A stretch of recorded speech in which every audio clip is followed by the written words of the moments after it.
Hello everyone, welcome back to my channel humanities concept. तो आज हम under the banyan tree story को पढ़ने जा रहे हैं। वैसे स्टोरी को पूरा कवर करते हुए अच्छी तरीके से समझा दूंगी। तो ये स्टोरी आर के नारायण ने लिखी है।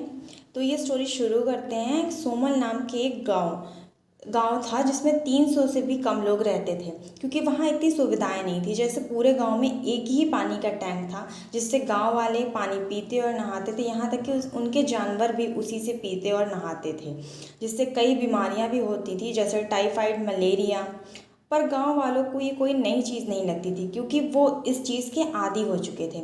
इन गांव वालों में एक काफ़ी बूढ़ा आदमी रहता था जिसका नाम नाम्बी था, और उसकी उम्र का किसी को भी अंदाज़ा नहीं था। वो बिल्कुल भी पढ़ा लिखा नहीं था, पर वो गांव वालों को बहुत अच्छी अच्छी कहानियाँ सुनाया करता था। तो उस गांव में एक काफ़ी पुराना माता का मंदिर भी था, और वो उसी में रहा करता था। ना क्योंकि नाभि का ना तो कोई घर था और ना ही कोई परिवार था, तो वो उस मंदिर को ही अपना बोला करता था, और ज़्यादातर टाइम उस मंदिर में झाड़ू से साफ सफाई किया करता था। नाम्बी पूरा समय बनियान ट्री यानी बरगद के पेड़ के नीचे बैठा रहता था, जो कि उस मंदिर के ही बगल में था। और भूख लगने पर वो गांव वालों के किसी के भी घर चला जाता था और उन लोगों के साथ खाना खा लेता था। और अगर उसे कपड़ों की ज़रूरत होती तो गांव वाले ही उसे कपड़े भी दिला दिया करते थे। जब भी कोई बनियान ट्री यानी बरगद के पेड़ के सामने से निकलता था तो वह नाम्बी के पास जाकर बैठ जाता था थोड़ी देर, और उससे बातचीत करने लगता था। उस मंदिर में शुक्रवार को पूजा होती थी, और नाम्बी नाम्बी ही पंडित की तरह सब कुछ करता था, मतलब सबकी पूजा करवाता था। नाम्बी को जब भी कोई कहानी सुनाने का मन होता तो वो उस पेड़ के नीचे लैंप को जला कर रख देता, और आते जाते लोग उस लैंप को देखकर समझ जाते कि आज नाम्बी कहानी सुनाने वाला है, और वो सब रात को बनियान ट्री के नीचे बैठ जाया करते।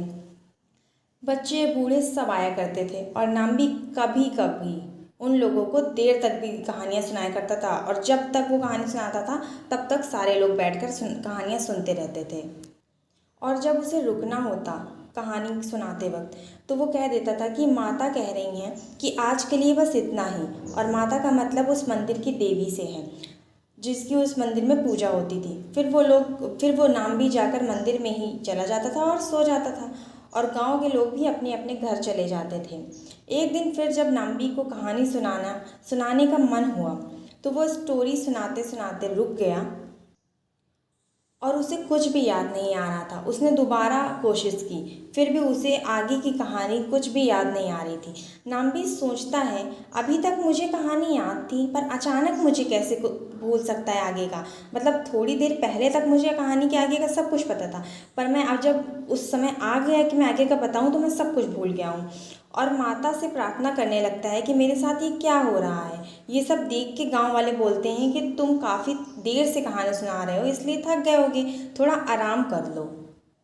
इस पे नाम्बी कहता है कि ऐसा कैसे हो सकता है कि मैं अचानक से कहानी भूल सकता हूँ। फिर थोड़े थोड़े करके गांव के लोग जाने लगते हैं, फिर भी नाम्बी को कहानी याद नहीं आती, और उसे लगने लगता है कि वो बूढ़ा हो गया है।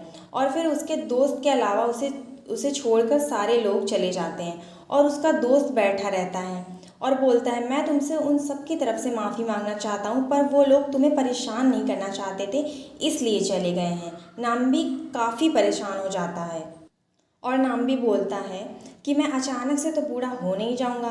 पर अगले दिन वो फिर से पेड़ के नीचे उस लैंप को जलाता है, और रात को सभी लोग आ जाते हैं। नाम्बी कहानी सुनाने लगता है, और फिर उसी जगह जाकर रुक जाता है जहाँ पर वो कल रुका था। फिर धीरे धीरे करके सारे गांव वाले अपने अपने घर चले जाते हैं, पर नाम्बी को इस बार बिल्कुल बुरा नहीं लगता। इसमें गांव वालों की क्या गलती है, वो यह सोचता है। वो सारी रात तो यहाँ मेरी कहानी याद आने का इंतज़ार तो करेंगे नहीं। अब यही सेम चीज़ लगातार उसके साथ 2 से 3 बार होती है, और वो पेड़ के नीचे जैसे लैंप जलाया करता था, लोग आ जाते थे उसकी कहानी सुनने, पर वो फिर आधी कहानी अपनी भूल जाया करता था। और फिर एक दिन नाम्बी गांव में जाकर सबसे बोलता है कि आज मैं एक बहुत अच्छी कहानी सुनाने वाला हूँ। फिर रात को सब लोग यह सोच के आ जाते हैं कि आज नाम्बी सच में कहानी सुनाएगा, उसको सब कुछ याद आ चुका है। नाम्बी मंदिर से बाहर आता है और बोलता है कि माता ने मुझे जो शक्तियाँ दी थीं अब वह मेरे पास नहीं रहीं। जैसे खुशबू के बिना फूल बेकार है, लैंप किस काम का जब उसमें तेल ही ना हो। ये आखिरी शब्द थे नाम्बी के, मतलब नाम्बी ये आखिरी शब्द थे, और इसके बाद नाम्बी कभी नहीं बोला और मंदिर में चला गया। गांव वालों के पूछने पर भी नाम्बी ने कुछ नहीं बोला, क्योंकि उसे कुछ मतलब उसके पास कोई शब्द ही नहीं थे, इसलिए उसने कुछ नहीं बोला। और फिर वो जब तक जिंदा रहा वो तब तक कुछ नहीं बोला, और फिर जब भी उसे भूख लगती थी तो चुपचाप गांव में किसी के भी पास जाता और खाना खाकर वापस आ जाता था। तो ये हमारी स्टोरी यहीं पे ख़त्म हो जाती है। तो ये स्टोरी ख़त्म हो गई है और मैंने इस स्टोरी को बहुत ही कम टाइम में पूरा अच्छे से कवर करते हुए समझाने की कोशिश की है। पर अगर फिर भी कुछ नहीं समझ आया हो तो आप कमेंट में पूछ सकते हैं, और अगर वीडियो पसंद आई हो तो प्लीज़ मेरे चैनल को सब्सक्राइब कर देना, वीडियो को लाइक कर देना और शेयर भी कर देना। Thank you.